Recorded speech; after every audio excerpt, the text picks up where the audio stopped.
ओम गुरु ब्रह्मा गुरुर्विष्णु गुरुर्देवो महेश्वरा गुरु साक्षात् परब्रह्म तस्मै श्री गुरवे नमः। हम देख रहे आज ज्ञानेश्वरी की तीसरी ओवी। गत प्रवचन में हमने दूसरी ओवी को ख़त्म किया था। अब हम बढ़ रहे हैं तीसरी ओवी की तरफ और वो हम देखेंगे पहले मराठी में जो है वो ओवी ऐसी है। हे शब्द ब्रह्म अशेष तेची मूर्ती सुवेश तेत वर्ण वपू निर्दोष मिरवत असे। या ओवीचा अर्थ ऐसा इस ओवी का अर्थ ऐसा है, सर्व वेद हीच उत्तम सजविलेली मूर्ती आहे आणि स्वर व व्यंजने ही ज्या रूपाची निर्मलता खुलवित आहे। अब यही ओवी हम हिंदी में देखेंगे। जो शब्द ब्रह्म अशेष वही मूर्ति सुवेश वर्ण वपु निर्दोष विराजित। इस ओवी का अर्थ ऐसा है, स्वर और व्यंजन आपके रूप की सुंदर कांति है। शब्द मात्र अर्थात संपूर्ण वेद आपकी उत्तम गणेश मूर्ति है।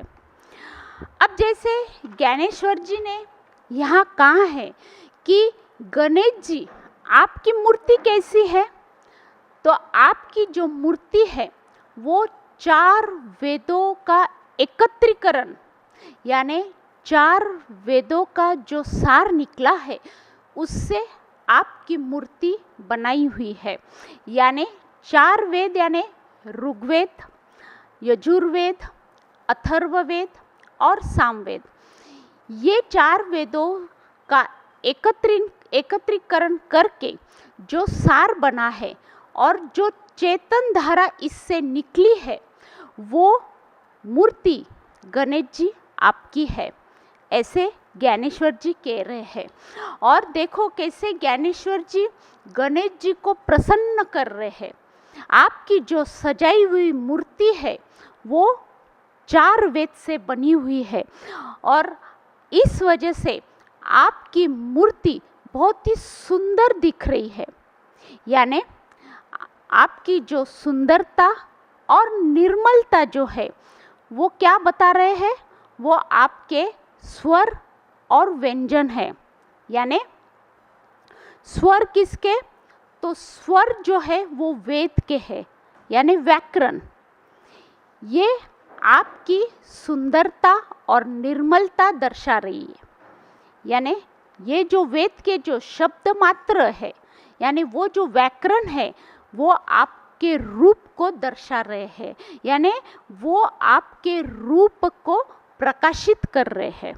ऐसी आपकी मूर्ति है गणेश जी। और इस तरह से ज्ञानेश्वर जी ने गणेश जी को प्रार्थना की है।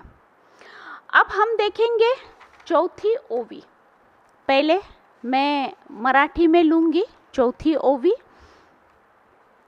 स्मृति तेची अवयव देखा अंगिक भाव तेथ लावण्याची ठेव अर्थ शोभा। स्मृति तेची अवयव देखा अंगिक भाव तेथ लावण्याची ठेव अर्थ शोभा।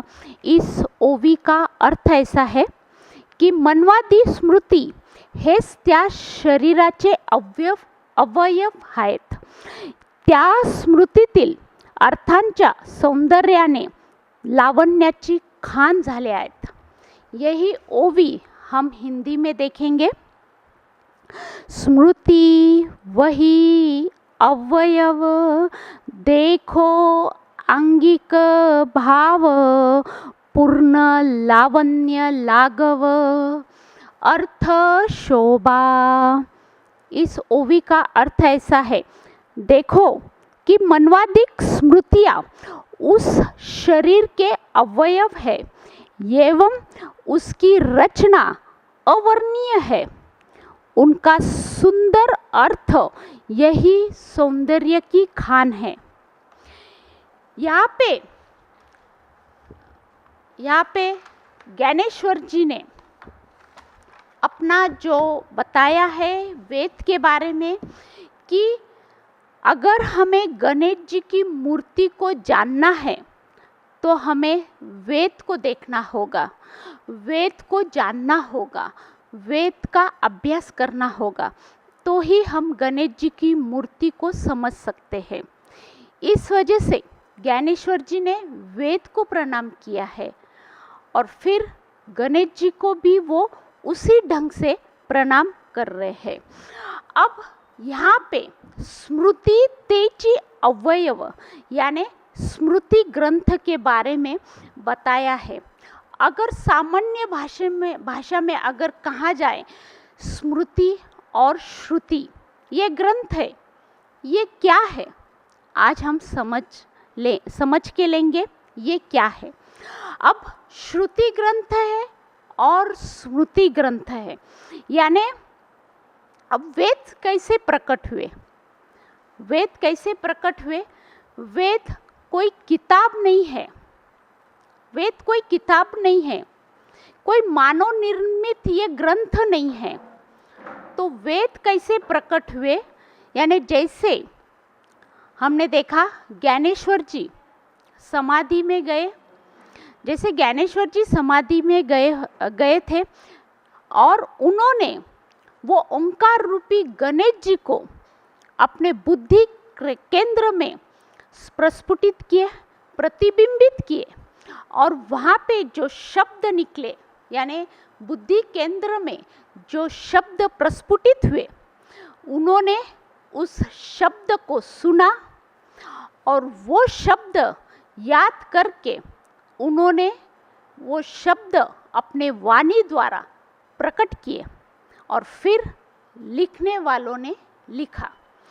यानी वो शब्द को सुनना ये हो गया श्रुति और वो शब्द को समाधि बोध अवस्था में याद करके वो शब्द वाणी द्वारा प्रकट करना, यानी इसे कहा जाता है स्मृति। श्रुति सुनना और याद करके वो शब्द को प्रकट करना यानी स्मृति। उसी तरह से ये कई ऋषि मुनियों ने इस वेद को प्रकट किया, यानी वो समाधि में गए, अपने बुद्धि केंद्र में जो शब्द प्रस्फुटित हुए वो शब्द को उन्होंने सुना और फिर याद करके जो शब्द अपने वाणी द्वारा उन्होंने प्रकट किया वो ही बाद में लिखने वालों ने लिखा। इस तरह से वेद की निर्मिति हुई।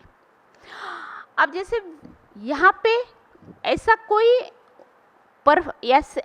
पर्टिकुलर ऋषि मुनि नहीं है कि उन्होंने कौन से वेद की निर्मिति की, ऐसा नहीं है। तो यहाँ पे ऋषि मुनि खुद कह रहे कि हम खाली यंत्र है, हम खाली यंत्र है और इस यंत्र में खाली कैसेट डाली गई, आवाज को घुमाया गया और हमने खाली उस शब्द को अपने वाणी द्वारा प्रकट किया, हमारा इसमें कुछ भी नहीं है। वैसे ही ज्ञानेश्वर जी भी कह रहे हैं कि मैं खाली एक यंत्र हूँ, एक खाली डीवीडी प्लेयर हूँ, इसमें कैसेट डाली गई और वो कैसेट डालने के बाद जो आवाज़ घूमा, जो शब्द प्रस्फुटित हुए बुद्धि केंद्र में, वो शब्द मैंने सुना यानी श्रुति और फिर याद करके वो शब्द मैंने प्रकट किए अपने वाणी द्वारा और फिर लिखने वालों ने लिखा, यह है स्मृति। इस तरह से वेद की निर्मिति हुई। अब जैसे ये तो मैंने जैसे पहले ही कहा है, मानव निर्मित ये ग्रंथ नहीं है, ये वेद से रिलेटेड, यानी हमें जो गणेश जी के जो अव्यय जो बता रहे हैं ये वेद से रिलेटेड है, ये वेद ही है। और वेद में क्या आता है, जैसे स्मृति तेची अवयव, यानी स्मृति ग्रंथ। अभी स्मृति में भी पराशर ग्रंथ भी आते हैं। अब जैसे मनु स्मृति भी आती है जो भगवान मनु ने निर्मित की है। अब ये जो ग्रंथ है ये मनु शास्त्र में क्या आया है, तो इसमें आया है कि कैसे अपने जीवन को सुंदर हम बना सकते हैं और देव मानव हम कैसे बन सकते हैं। इस तरह से इस मनु शास्त्र में उन्होंने दिया है। फिर मनु शास्त्र में ऐसा भी उल्लेख आया है कि कैसे शादी के बारे में आया है कि लड़की कैसी चाहिए, कौन से जाति धर्म की चाहिए, बड़ी चाहिए कि छोटी चाहिए। फिर 16 संस्कार के बारे में भी उन्होंने बताया है और फिर अनेक बातें उन्होंने बताई है, यानी उन्होंने ये सब रूल्स एंड रेगुलेशंस बताए हैं कि कैसे हमने जीना चाहिए है, कैसे अपने जीवन को सुंदर बनाना चाहिए, कैसा अपना जीवन देव मानव हम बना सकते हैं।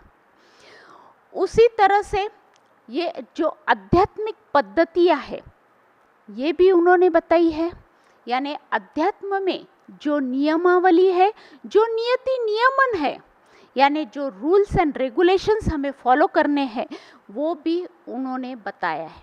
यानी ये ग्रंथ में एक तत्वज्ञान भी छुपा है, जिन्होंने ये नियमावली हमें दी है।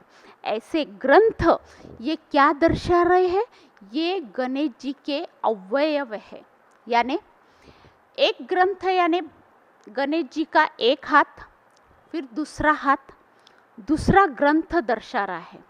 ऐसे ही उनके पाय, उनके पैर, उनके हाथ हमें ये स्मृति ग्रंथ, इस तरह से हमें ये ग्रंथ दर्शा रहे हैं। अब इनकी इस वजह से इनकी जो गणेश जी की जो मूर्ति है ये एकदम सुंदर से झलक रही है, क्योंकि वेद है इसमें और ये वेद के जो अर्थ बताए हैं ये आपके रूप, ये रूप जो शोभायमान दिख रहा है, क्यों, उसमें अर्थ छुपे हुए हैं, इसलिए आप में सुंदरता तो झलक ही रही है और कई अधिक आपका रूप शोभायमान दिख रहा है, ऐसे ज्ञानेश्वर जी कह रहे हैं।